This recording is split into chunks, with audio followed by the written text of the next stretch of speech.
Здравствуйте, ребята! Сегодня у нас тема о времени и о часах. Для начала послушаем увлекательную песенку про часы.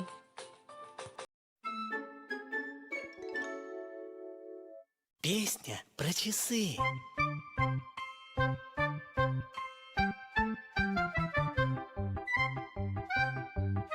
Привет, малыш, а мы часы.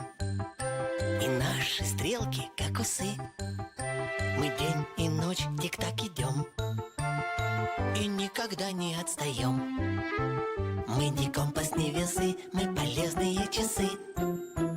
Тики-тик, тики-тик, тики-тик, тики-тик, тики-тик, тики-тик, тики-тик, тики-тик, тики-тик, тики-тик. Посчитаем каждый миг. Позвоним, с утра подъем. И на завтрак позовем. Славный впереди денек.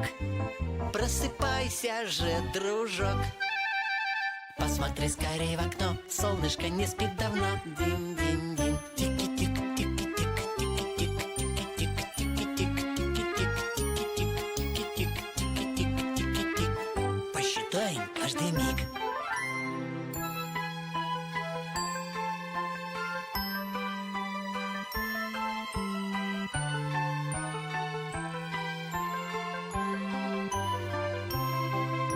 Чтобы многого добиться, нужно с нами подружиться.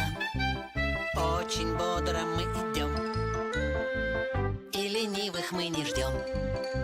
Всех разбудим в 7 утра, ну а в 9 спать пора, да-да-да. Ребята, веселая песня, да? Сегодня на уроке научимся определять время по часам. Узнаем взаимосвязь единиц времени.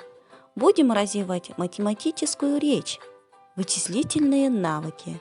Узнаем правильно распределять время.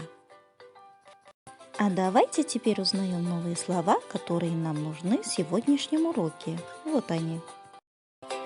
Часы, сад, стрелка, жебе, двигаться, джилу, тень, көлөкө, сутки, сутка, күн, түн. Используют, пайдаланышат. Ребята, как я вам уже говорила, сегодня мы говорим о времени и о часах. Как можно узнать время? Конечно же, с помощью часов. А какие бывают часы? Разные. Самые первые часы, которые изобрели люди, это солнечные часы. Там стрелкой работала тень. Солнце двигалось, а тень показывала время. Это были хорошие часы, но без солнца они не работали. Поэтому люди придумали другие часы, водяные, а потом еще одни, песочные. И вот теперь люди используют механические и электронные часы. Мы смотрим на них и узнаем время.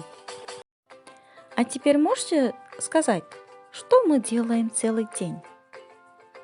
Утром просыпаемся, делаем зарядку, умываемся и завтракаем.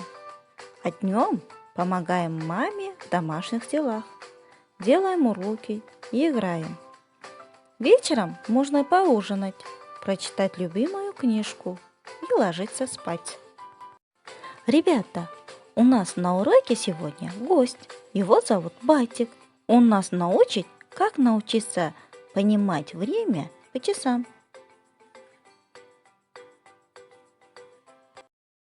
Здравствуйте, ребята! Очень рад с вами познакомиться. Меня зовут Байтик. Надеюсь, у вас сегодня хорошее настроение?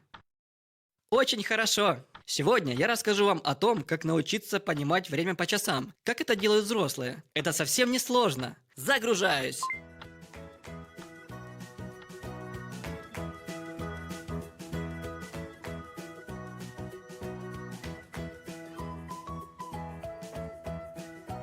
Сначала мы познакомимся со стрелками. Наверное, вы замечали, что у всех часов есть 3 стрелки. Одна из стрелок длинная и толстая, другая короткая, а третья самая тоненькая, самая длинная и самая быстрая. все стрелки движутся в одном направлении, слева направо, от цифры 1 к цифре 12. Вы ведь уже умеете считать до 12? Умнички! А до 60? Если еще нет, то не переживайте, мы с вами обязательно этому научимся. Самая длинная стрелка называется секундной, и она очень быстро делает круг от цифры 12 снова к цифре 12. Скажите 1. Пока вы говорили 1, прошла 1 секунда. Когда мы досчитаем до 60, секундная стрелка успеет сделать полный круг и пройдет минута. Это очень интересно. Пока секундная стрелка сделает 60 шагов, минутная стрелка сделает 1 шаг. Запомнили, ребята, что длинная толстая стрелка называется минутной, и она намного медленнее секундной. Минутная стрелка тоже делает 60 шагов по циферблату, и за это время проходит час. Наверное, вы уже догадались, что самая короткая стрелка называется часовой, и она самая медленная. За 1 час можно успеть многое: посмотреть мультик, сделать зарядку, помочь маме убрать в комнате. Понимать время по часам совсем не сложно, ребята. Когда у вас спрашивают, который час, то сначала нужно посмотреть, где находится часовая стрелка. Например, если она на цифре 1, то будет час, а если на цифре 6, что будет? Верно, 6 часов. Легко? Я же говорил. Потом мы смотрим на минутную стрелку. Помните, что минутная стрелка делает 60 шагов в час? Так вот, видите маленькие деления? Они как раз и показывают минуты. Между цифрой 12 и цифрой 1 есть 5 делений. Каждое деление соответствует 1 минуте. То есть, если деление 5, то и минут будет 5.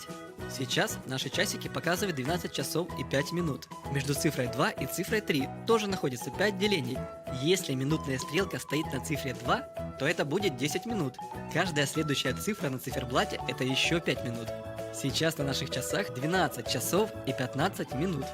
Теперь 20, 25, 30, 35, 40, 45, 50, 55 минут. Но когда минутная стрелка встанет на 12, это не 60 минут, а начало нового часа, то есть 0 минут. Сейчас на наших часах ровно час. Я расскажу вам еще кое-что интересное. Когда мы встаем утром, то на часах 9 часов утра. Но когда мы ложимся вечером спать, на часах снова 9 часов. Но уже вечер за окном. Все дело в том, что есть дневное время, а есть ночное. Когда вы просыпаетесь, на улице светит солнышко, а мама напоминает про зарядку. На часах утреннее время, которое начинается с 6 часов утра.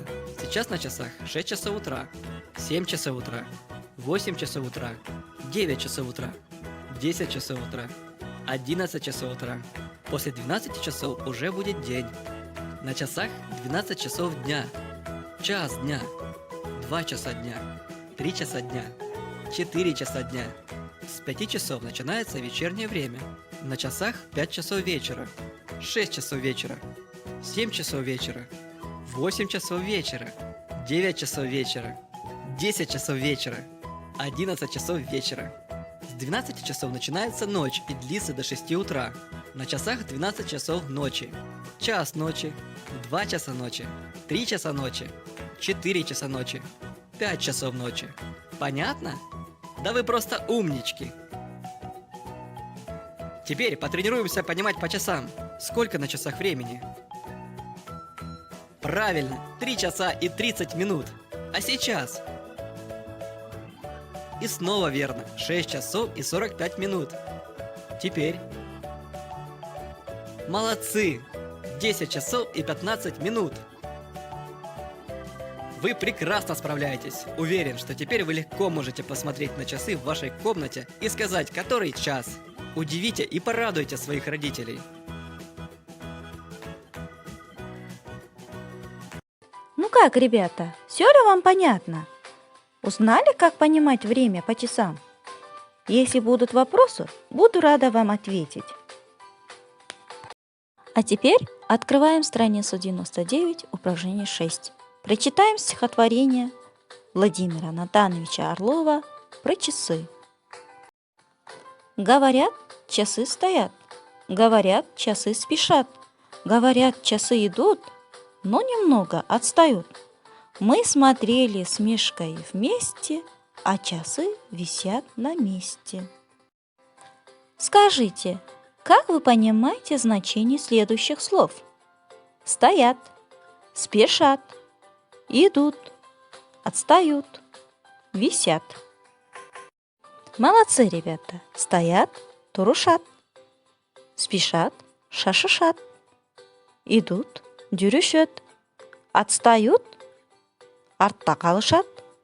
Висят, илинип турушат. Если вам все понятно, то тогда выучите это стихотворение.